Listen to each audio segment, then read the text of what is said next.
السلام علیکم ورحمۃ اللہ۔ پیارے بچوں، امید ہے کہ آپ سب خیریت سے ہوں گے اور دعا ہے اللہ تعالیٰ سے کہ وہ آپ سب کو اپنی حفظ و امان میں رکھے۔ بچوں، آج ہم نے اسلامیات کا جو ہم نے سبق پڑھنا ہے اس کا نام ہے خطبہ حجۃ الوداع۔ وداعی خطبہ یعنی کہ آخری خطبہ تھا ہمارے نبی پاک صلی اللہ علیہ وسلم کی زندگی کا، اس لیے اس کو حجۃ الوداع، خطبہ حجۃ الوداع کہا جاتا ہے۔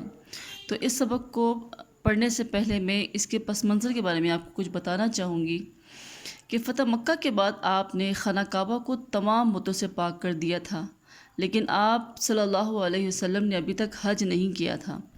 چنانچہ آپ نے 10 ہجری کو باقاعدہ حج کرنے کا ارادہ کیا۔ تمام قبائل میں اعلان کر دیا گیا کہ اگر وہ چاہیں تو رسول اللہ صلی اللہ علیہ وسلم کے ساتھ حج ادا کر سکتے ہیں۔ اس اعلان پر مسلمانوں کی ایک بڑی تعداد گروہ در گروہ مدینہ منورہ میں جمع ہونا شروع ہو گئی اور چند ہی دنوں میں 1,24,000 مسلمانوں کا مجمع جمع ہو گیا۔ اس مجمع کے ساتھ آپ صلی اللہ علیہ وسلم 26 ذی القعدہ کو مکہ مکرمہ کے لیے روانہ ہو گئے۔ 4 ذو الحج کو آپ صلی اللہ علیہ وسلم مکہ میں داخل ہوئے۔ 8 ذو الحج کو آپ صلی اللہ علیہ وسلم مکہ سے مینا تشریف لائے اور یہیں رات گزاری۔ 9 ذو الحج کو آپ صلی اللہ علیہ وسلم نے خطبہ دیا۔ 10 ذو الحج کو آپ صلی اللہ علیہ وسلم نے خطبہ دیا۔ 11 ذو الحج کو بھی آپ صلی اللہ علیہ وسلم نے خطبہ دیا۔ 11 تاریخ آپ صلی اللہ علیہ وسلم کی امت سے آخری ملاقات تھی۔ اذا جاء نصر اللہ والفتح نازل ہوئی، یعنی کہ سورۃ النصر مینا میں۔ اس میں اشارہ تھا کہ آپ صلی اللہ علیہ وسلم کے جانے کا وقت آ چکا ہے، آپ کی وصال کا وقت آ چکا ہے۔ سورۃ النصر یہ سورت آخری سورت ہے قرآن مجید کی۔ ویسے تو آخری آیت ہے واتقوا یوما ترجعون فیہ الی اللہ ثم توفی کل نفس ما کسبت وہم لا یظلمون، اور یہ آخری آیت سود کے متعلق ہے۔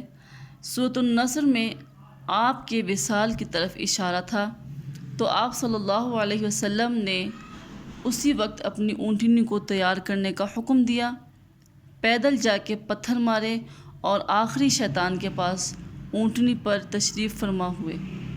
پہلے جو خطبات ہمارے نبی پاک صلی اللہ علیہ وسلم فرماتے تھے، اس میں لوگ بیچ میں کھڑے ہوتے تھے اور آگے بات کو پہنچاتے تھے، کیونکہ اسپیکر تو اس وقت ہوا نہیں کرتے تھے کہ اللہ تعالیٰ کے نبی نے یہ فرمایا یا اللہ تعالیٰ کے نبی یہ فرما رہے ہیں، اس طرح وہ آگے پیغام پہنچایا کرتے تھے۔ لیکن اس دن اللہ تعالیٰ نے اپنی ایسی قدرت ظاہر فرمائی کہ آپ کی آواز 5 میل کے دائرے میں گونج رہی تھی، اور ہر کوئی، یہاں تک کہ خیموں میں موجود جو خواتین تھیں وہ بھی آپ کی آواز صاف صاف سن رہی تھیں اور ہر بات کو سمجھ رہی تھیں۔ اس وقت آپ صلی اللہ علیہ وسلم نے یہ جملہ فرمایا ایھا الناس عسیٰ اللہ تلقونی بعد عامی ھذا، لوگوں یہ میری تمہاری آخری ملاقات ہے۔ آپ صلی اللہ علیہ وسلم کی یہ اپنے مسلمانوں سے آخری ملاقات تھی۔ اس خطبے کے چند اہم، ویسے تو اس خطبے میں زندگی کے ہر شعبے کی طرف ہمارے نبی پاک صلی اللہ علیہ وسلم نے اشارہ کیا ہے، لیکن یہاں پر ہم آپ کو چند ایک اہم جو نکات ہیں ان کے بارے میں بتاؤں گی آپ کو، کہ آپ صلی اللہ علیہ وسلم نے فرمایا کہ مجھے نہیں لگتا کہ اگلے سال میں تمہارے درمیان موجود ہوں گا۔ لوگوں میری باتوں کو بہت غور سے سنو اور ان کو ان لوگوں تک پہنچاؤ جو یہاں نہیں پہنچ سکے۔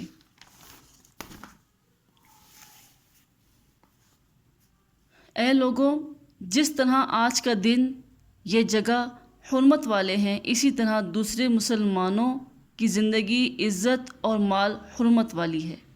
لوگوں کے مال اور امانتیں ان کو واپس کر دو۔